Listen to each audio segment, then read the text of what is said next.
Hello everyone. कैसे हैं आप लोग छात्रों। आज हम अध्ययन करेंगे paper code 202 school organisation and management.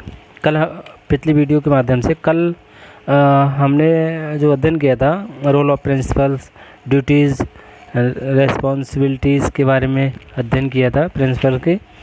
उसी क्रम में आगे बढ़ते हुए आज हम अध्ययन करते हैं। कल हमने जो उसके प्रिंसिपल के कार्यों के बारे में जो वर्णन किया, अध्ययन किया, मैंने बताया आपको, वो सत्र के चलते हैं। बट अब जो हम बात करेंगे सत्र के उपरांत, यानी सत्र के बाद, जब सत्र समाप्त हो जाता है उसके बाद क्या क्या कार्य होते हैं प्रधानाचार्य के। तो यहाँ प्रधानाचार्य है प्रधानाध्यापक या हेड टीचर, प्रिंसिपल जो भी है, उनका प्रमुख कर्तव्य जो होता है वो उन उद्देश्यों की प्राप्ति करना होता है जो व्यक्ति और राष्ट्र की आवश्यकताओं को ध्यान में रखकर निर्धारित किए गए हैं। इन उद्देश्यों, आदर्शों और आकांक्षाओं की पूर्ति हेतु प्रधानाचार्य विभिन्न क्रियाओं तथा प्रोग्राम्स का संचालन करता है। उसको एक सिस्टमेटिक तरीके से प्लानिंग करता है, एक योजना का निर्माण करता है,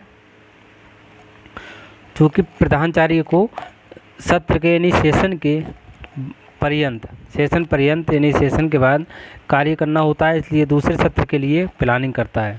यानी जब सेशन ऑफ होता है, ठीक है, सेशन के बाद नए सेशन के बारे में हम बात कर रहे हैं, तो उससे संबंधित वो योजना बनाता है, प्लानिंग करता है। उसके इन कार्यों को सत्र के जो उपरांत बाद में जो कार्य हैं उनको 4 भागों में डिवाइड किया गया है। नंबर 1 आप चाहे नोट कर सकते हैं, विद्यालय खुलने से पूर्व के कार्य, यानी जो विद्यालय ओपन होते हैं, नया सेशन स्टार्ट होता है उससे पहले का कार्य। इनमें इन कार्यों में प्रधानाचार्य ग्रीष्मकाल यानी समर वेकेशन में आगामी सत्र के लिए कैलेंडर तैयार करता है, यानी नए सेशन के लिए कैलेंडर तैयार करता है। विद्यालय के खुलने की तिथि व समय की घोषणा करता है, जब छुट्टी होने वाली होती है उससे पहले। वह गत वर्ष के कार्यों की समीक्षा करता है, यानी पिछले कार्यों की समीक्षा करता है, पिछले वर्ष की, पिछले सेशन की। इनके अतिरिक्त मीटिंग्स का आयोजन करता है। अनुदेशन प्रोग्राम्स, भौतिक विकास, स्टाफ विकास कार्यक्रम की समीक्षा हेतु समय का निर्धारण करता है। मतलब इस तरीके से बहुत सारे प्रोग्राम करता है। पाठ सहगामी प्रवृत्तियाँ, सांस्कृतिक यानी कल्चरल एक्टिविटी, साहित्यिक, खेलकूद इत्यादि प्रवृत्तियों के लिए समय का निर्धारण करता है, प्लानिंग करता है। आगामी सत्र की दृष्टि से अन्य कार्यक्रमों का निर्धारण भी प्रधानाचार्य करता है। इन कार्यक्रमों में प्रवेश के लिए नियम निर्धारण करना, यानी एडमिशन, जो न्यू एडमिशन होते हैं उनके लिए रूल्स बनाना, नियम निर्धारण करना। बिल्डिंग्स की मरम्मत कराना होता है, जैसे मतलब मेंटेनेंस वगैरह सब कुछ हो गया। छात्रों की संख्या के आधार पर भवन की व्यवस्था करना, अगर संख्या बढ़ रही है तो फर्नीचर, बिल्डिंग, फर्नीचर, पुस्तकालय, संबंधित मटेरियल, उपकरण को खरीदने की व्यवस्था करना। स्टॉक में कितना कार्य, कितना सामान है, कितना कम है, उसको बढ़ाना, खरीदना। स्टेशनरी, रजिस्टर, पुस्तक सूची, सही है। इस तरीके से अटेंडेंस रजिस्टर, नई पुस्तकें खरीदना लाइब्रेरी के लिए, ये सब कार्य विद्यालय खुलने से पूर्व के कार्य होते हैं। नेक्स्ट है दूसरा पॉइंट, सेकंड पॉइंट, विद्यालय खुलने के दिन कार्य। एक तो हो गया नए सेशन स्टार्ट होने से पहले जो कार्य है प्रधानाचार्य के, वो हो गए। नेक्स्ट जो पॉइंट है विद्यालय खुलने के दिन, जिस दिन जैसे 1 तारीख से खुल रहा है, 1 अप्रैल से खुल रहा है विद्यालय, या 1 जून से खुल रहा है, 1 जुलाई से नया सेशन जब भी खुलता है तो उसके दिन के कार्य। इसमें प्रधानाचार्य विद्यालय खुलने के प्रारंभिक दिनों में नए विद्यार्थियों एवं पेरेंट्स का, स्टूडेंट्स का, न्यू स्टूडेंट्स जो आते हैं, पेरेंट्स हैं, उनका स्वागत करता है। वेलकम कमेटी वेलकम करता है, ऑर्गेनाइज प्रोग्राम रखता है, ओरिएंटेशन प्रोग्राम, इस तरीके से। और संपर्क के लिए मीटिंग की व्यवस्था भी करता है। प्रत्येक कक्षा के लिए समय विभाग चक्र यानी टाइम टेबल जो होता है वो, नए सेशन का कार्य विभाजन, अपेक्षित सूचनाओं को नोटिस बोर्ड पर प्रदर्शन करना, इस तरीके से सारे कार्य रहते हैं, नोटिस बोर्ड पे लगा देना।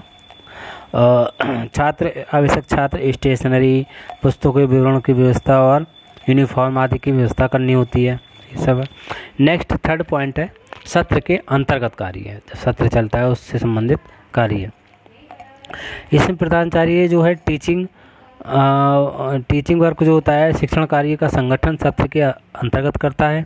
ये संगठन यानी ऑर्गेनाइज संगठन शिक्षक की योग्यता व रुचि के आधार पर कार्यभार सौंपना, कार्यों का पर्यवेक्षण करना, मतलब ऑब्जर्वेशन करना, जो सब्जेक्ट टीचर है उसको सब्जेक्ट का टाइम टेबल के अकॉर्डिंग उसको पीरियड देना, वर्क सौंपना, कार्य सौंपना, विभिन्न प्रकार के सबको अलग अलग विषय विशेषज्ञों के अभिभाषण का यानी लेक्चर का प्रावधान, नियमित कक्षा निरीक्षण, ये सब कार्य रहते हैं। इसके समयगामी क्रियाओं के लिए कैलेंडर घोषित करना, मतलब पूरे साल का पूरे सेशन का कैलेंडर बनवाना, छुट्टी कैलेंडर, ये सब।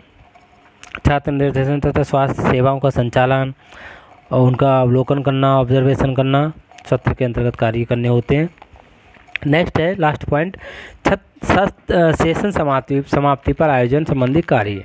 जब सेशन समाप्त होता है, सत्र समाप्त होता है, उससे संबंधी कार्य जो होते हैं, प्रधानाचार्य को सत्र की समाप्ति से पूर्व कुछ आवश्यक कार्यक्रमों का प्रोग्राम्स का आयोजन करना होता है। इन कार्यक्रमों में जैसे वार्षिक खेलकूद हो गए, स्पॉट राइड जो बोलते हैं, ऐसे इस तरीके से विभिन्न जो दिवस होते हैं उनका आयोजन, गांधी महावीर आदि के माध्यम से सर्वधर्म संभाव पैदा करना। इनके अतिरिक्त मातृ दिवस, पितृ दिवस, सत्य दिवस, ये बहुत सारे दिवस हैं, पर्यावरण दिवस, पृथ्वी दिवस, इस तरीके से इनका सबका प्रोग्राम कराना प्रधानाचार्य सत्र को समाप्त करते हैं। ठीक है, इस प्रकार हम क्या कह सकते हैं, प्रधानाचार्य को सत्र प्रारंभ होने के पूर्व से कार्य में संलग्न होना पड़ता है, इन्वॉल्व होना पड़ता है, और सत्र के अंत तक सभी कार्यों को पूर्ण करना होता है। ठीक है छात्रों, ये इस प्रकार से इन कार्यों के आधार पर हम कह सकते हैं कि प्रधानाचार्य की विशेष भूमिका होती है। नेक्स्ट हम बात करते हैं क्वालिटीज़ ऑफ हेडमास्टर या प्रिंसिपल। क्या क्या क्वालिटी होनी चाहिए इसके अंतर्गत, प्रधानाचार्य के में क्या क्या गुण होने चाहिए, क्या क्या क्वालिटी होनी चाहिए।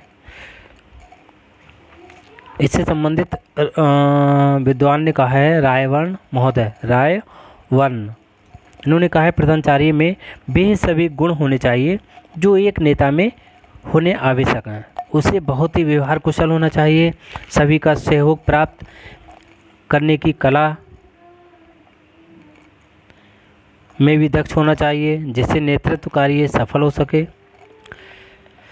प्रधानाचार्य के गुणों को विद्वानों ने निम्नलिखित रूप में अपने अपने में स्पष्ट किया है। जैसे S.E. ब्रे, इन्होंने जो है 11 गुण बताएं, लगभग 11 गुण बताएं। नेक्स्ट है D.H. एकनबेरी, इन्होंने भी 3 गुण बताएं। S.P. सुखिया ने भी 3 गुण बताएं। मायर्स महोदय ने लगभग 10 गुण बताएं। इस तरीके से मैं बता देता हूँ, आप नोट कर लीजिएगा, ये नोट्स प्रोवाइड करा देंगे हम आपको। जैसे S.E. ब्रे, इन्होंने कहा है कि कर्तव्य के प्रति उच्च भावना, प्रिंसिपल को जो है कर्तव्य के प्रति उच्च भावना होनी चाहिए, सॉफ्ट सेंस ऑफ ड्यूटी, सही है। नेक्स्ट, विस्तृत सहानुभूति होनी चाहिए, निर्णय में स्पष्टता होनी चाहिए, जो जजमेंट है साउंड उनमें स्पष्ट एकदम क्लियर हो। ये नहीं है कि प्रिंसिपल के पास कुछ मैटर जाता है और उसको जजिंग करने में वो 1 दिन 2 दिन का समय लगा देता है, या मतलब अस्पष्ट है, उसका पता ही नहीं है कुछ क्या हो रहा है। नेक्स्ट है कार्य के से प्रेम, पहल करने की क्षमता, मौलिकता, आत्मनियंत्रण, संगठन शक्ति यानी सेल्फ कंट्रोल, ऑर्गेनाइजिंग पावर, विचारों में दृढ़ता,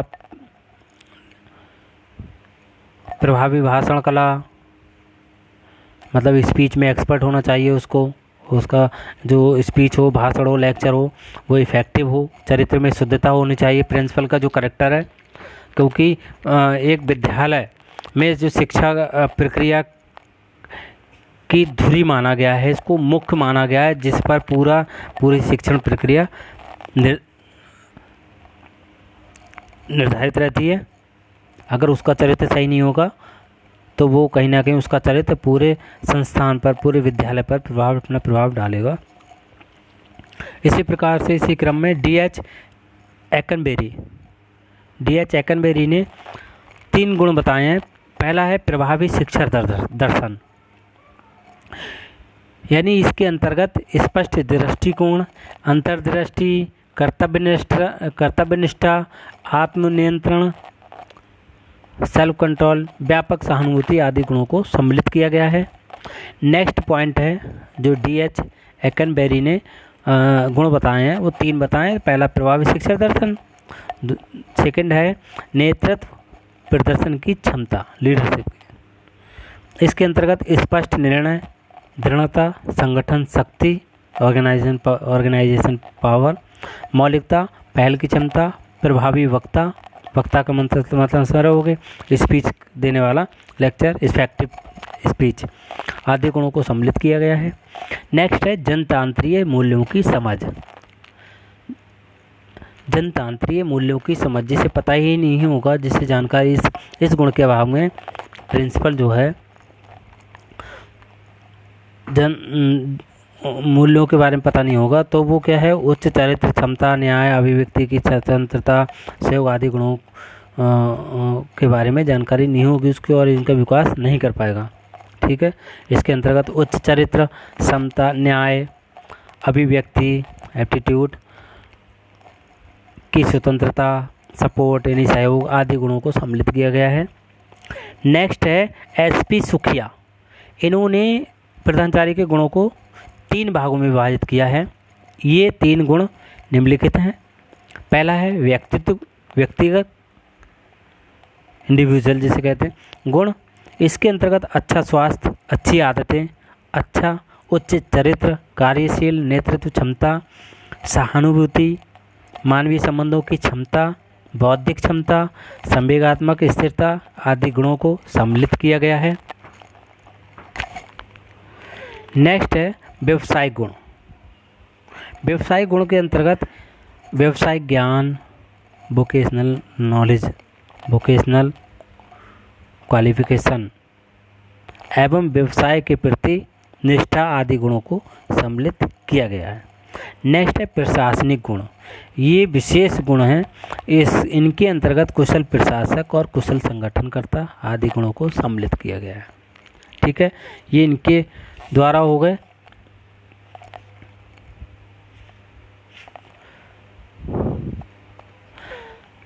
बाकी सामान्यतः अगर हम बात करें तो कौन कौन से गुण होने चाहिए, ये अगर ये याद आपको नहीं रहते हैं तो सपोज दैट एग्जाम में आता है और आपको ये गुण इस तरीके से याद नहीं रहे कि विभिन्न विद्वानों ने कैसे कैसे दिए हैं, तो इनमें से कई गुण आपस में अंतर संबंधित होते हैं, मिक्स हैं कि जो गुण लगभग सभी ने दिए हैं। तो उपरोक्त जो विद्वान हैं उनके आधार पर जो गुण बताए हैं उनको ध्यान में रखते हुए निम्नलिखित गुण हैं, जैसे नंबर 1 नेतृत्व क्षमता, लीडरशिप कैपेसिटी। इसमें विद्यालय एक औपचारिक व्यवस्था है, इसे चलाने के लिए कुशल यानी अच्छे नेतृत्व की आवश्यकता होती है। प्रधानाचार्य संगठन का नेतृत्व करता है, जो ऑर्गेनाइजेशन कमेटी है उसका नेतृत्व करता है, इसलिए उसमें ये गुण होना अति आवश्यक है। प्रधानाचार्य को केवल आदेशों पर निर्भर न रहकर आवश्यकता अनुसार उचित नेतृत्व प्रदान करना चाहिए। ये नहीं है कि खाली जो मैनेजर है, प्रबंधक कमेटी है, मैनेजमेंट कमेटी है, वो जो आदेश देगा वही करेगा। ठीक है, तो उसमें ऐसी क्वालिटी, ऐसी ये गुण होना अति आवश्यक है कि उनको भी नेतृत्व प्रदान करें, उनको बताए कि हाँ ये कार्य ऐसे होना चाहिए। बट ऐसा अगर इस गुण के अभाव में उसको खुद पता नहीं होगा तो कहीं ना कहीं संस्थान का विकास नहीं होगा, शिक्षा का विकास नहीं होगा। तो इस तरीके से जो है उसका और जो है आवश्यकता अनुसार शिक्षकों, छात्रों तथा कर्मचारियों से उचित व्यवहार करना चाहिए और सकारात्मक दृष्टिकोण यानी पॉजिटिव एटीट्यूड को आधार मानकर कार्य करना चाहिए। ठीक है, तथा पाठ्यक्रम की समस्याओं का समाधान करना चाहिए। उसे पाठ्यक्रम के बारे में पूरी नॉलेज होनी चाहिए जो कोर्स अब उसके यहाँ चल रहे हैं, ताकि कोई भी क्वारीज आती है, कोई इंक्वायरी आती है, कोई भी कॉलेज में जब आता है सबसे पहले प्रिंसिपल से ही मिलता है। कॉलेज के संबंध कोई समस्या संबंधित तो उसका समाधान तुरंत हो, तत्काल हो। ठीक है, नेक्स्ट है लोकतंत्रीय दृष्टिकोण। ऑटोक्रेसी और डेमोक्रेसी के बारे में कई बार मैंने आपको बताया है, विस्तारपूर्वक भी अध्ययन किया कराया था कॉलेज में क्लास में। तो इसके बारे में हम अच्छे से जानते हैं। डेमोक्रेटिक लोकतांत्रिक दृष्टिकोण, प्रधानाचार्य का जो दृष्टिकोण है वो तानाशाही ना होकर प्रजातांत्रिक होना चाहिए। इस भावना से एक दूसरे के प्रति विश्वास और सहयोग बढ़ता है और सामूहिक भावना से कार्य करने की प्रेरणा भी मिलती है। अतः जो भी आदेश, निर्देश, नियम, कानून विद्यालय हित के लिए बनाए जाएं, उनमें सभी अध्यापक, छात्र, जैसे कोई भी रूल्स नियम बनाए जाते हैं तो इसमें ये लोग इन्वॉल्व होना अति आवश्यक है कि छात्र, अध्यापक, पेरेंट्स, ठीक है, और अन्य कर्मचारियों का भी सहयोग लेना अति आवश्यक है और उनकी क्रियान्वित में कार्य करने में लोकतंत्री दृष्टिकोण अपनाना चाहिए। इस प्रकार जो स्वतंत्रता, समानता, भ्रातृत्व और न्याय पर आधारित होकर विद्यालय प्रशासन का संचालन करे तथा वर्तमान परिस्थितियों को ध्यान में रखकर विद्यालय और समाज में निकटता लाए।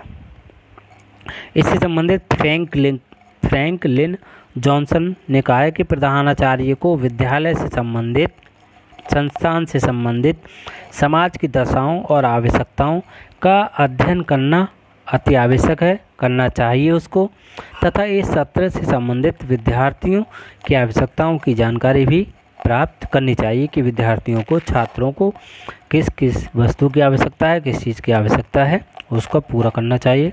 नेक्स्ट है चारित्रिक गुणों से युक्त हो।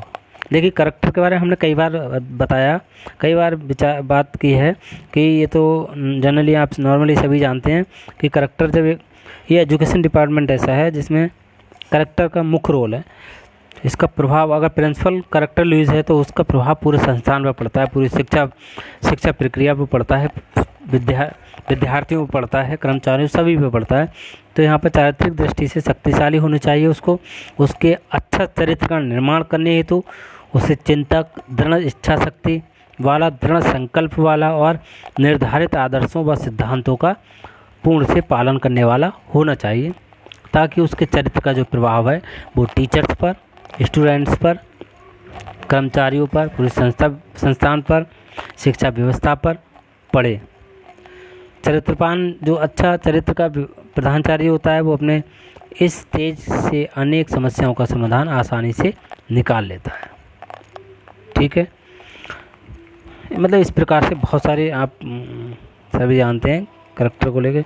नेक्स्ट है व्यवसायिक कुशलता एवं विद्वता। व्यवसाय कुशलता संबंधित व्यवसायिक गुणों से परिपूर्ण होना चाहिए। इसके अंतर्गत व्यवसायिक गुण ये सब आ जाते हैं: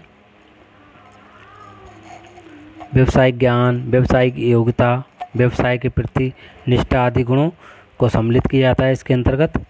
ठीक है, इसके साथ ही शिक्षा संहिता, अधिनियम, आदेश, आज्ञा, विभागीय नियम आदि से संबंधित जानकारी प्रधानाचार्य को होना चाहिए। जो नए नए रूल्स रेगुलेशन वगैरह निकलते रहते हैं, जैसे आपका माध्यमिक शिक्षा बोर्ड से संबंधित पाठ्य पुस्तक मंडल, राज्य स्तरीय, अंतर्राष्ट्रीय स्तर के शैक्षिक संगठनों का ज्ञान होना चाहिए, उससे नॉलेज होना चाहिए। कोई भी स्टूडेंट या कोई भी व्यवसाय से संबंधित कोई भी बात करने लगे, उससे इंक्वायरी करने लगे, पूछने लगे, तो वो जवाब ना दे पाए, वो कहीं ना कहीं उस पर नेगेटिव प्रभाव डालता है संस्था पर, शिक्षा प्रक्रिया पर। ठीक है, नेक्स्ट है कुशल वक्ता, कर्तव्यपरायण, कार्य दक्षता एवं मानवीय संबंध स्थापित करने की योग्यता उसके अंतर्गत होना चाहिए। कुशल वक्ता होना चाहिए। प्रिंसिपल जो है एक मुखिया होता है, एक पिता के रूप में उसको माना जाता है। उसके सामने उस कॉलेज का सबसे हायर अथॉरिटी पे होता है, वो हेड अच्छी बड़ी पोस्ट पे होता है। उसके नीचे जितने काम करने वाले होते हैं, कार्य करने वाले वर्कर्स होते हैं, विद्यार्थी होते हैं, उनका कहीं ना कहीं एक तरीके से पिता माना जाता है उसको। तो उसको अच्छा वक्ता होना चाहिए ताकि वह अपने विचारों से दूसरों को प्रभावित कर सके। इसका प्रभाव विद्यालय के वातावरण पर, एटमॉस्फेयर पर को अनुकूल बनाने में पड़ता है। प्रधानाचार्य को कर्तव्य पालन, कार्यदक्षता का विद्यालय के समक्ष एक आदर्श प्रस्तुत करना चाहिए। ठीक है, शिक्षार्थी के मध्य, शिक्षक, छात्र और प्रबंधक, पेरेंट्स के मध्य मानवीय संबंधों को कुशलतापूर्वक स्थापित करें। ठीक है, ये संबंध इन सब पर के मध्य हो सकता है। इस हेतु प्रधानाचार्य में मानवीय संबंध स्थापित करने वाले भी गुण होने चाहिए। ठीक है, नेक्स्ट है निरीक्षण एवं पर्यवेक्षण में दक्षता। तो देखिए निरीक्षण की बात अगर हम करते हैं ऑब्जर्वेशन की, ऑब्जर्वेशन वही व्यक्ति कर पाएगा जिससे उसके बारे में नॉलेज होगी। दूसरे की कमी जब ही निकल पाएगा व्यक्ति जब उसको उसके बारे में खुद नॉलेज होगी। तो यहाँ पर इसका मुख्य रोल है ऑब्जर्वेशन का, निरीक्षण का, क्या सही हो रहा है क्या गलत हो रहा है, ठीक है। तो कहीं ना कहीं प्रधानाचार्य को निरीक्षण पर्यवेक्षण का कार्य में दक्ष होना चाहिए। इसके द्वारा वह टीचर्स को के कार्यों का मूल्यांकन कर सकता है और पर्यवेक्षण में सहयोगी भावनाओं से कार्य करता है। निरीक्षण किसी संगठन का भौतिक सत्यापन है जो किसी निश्चित तिथि को किया जाता है। इस तरीके से ये बहुत सारे कार्य हो गए। नेक्स्ट पॉइंट है टीचर्स, शिक्षकों के मध्य समुचित कार्य वितरण की योग्यता, विभिन्न वर्गों, व्यक्तियों और समूह के में सामंजस्य स्थापित करने की क्षमता, ठीक है। ये इसके कार्य हो गए, इसके गुण हो गए, ये मुख्य हैं, ठीक है छात्रों। Thank you.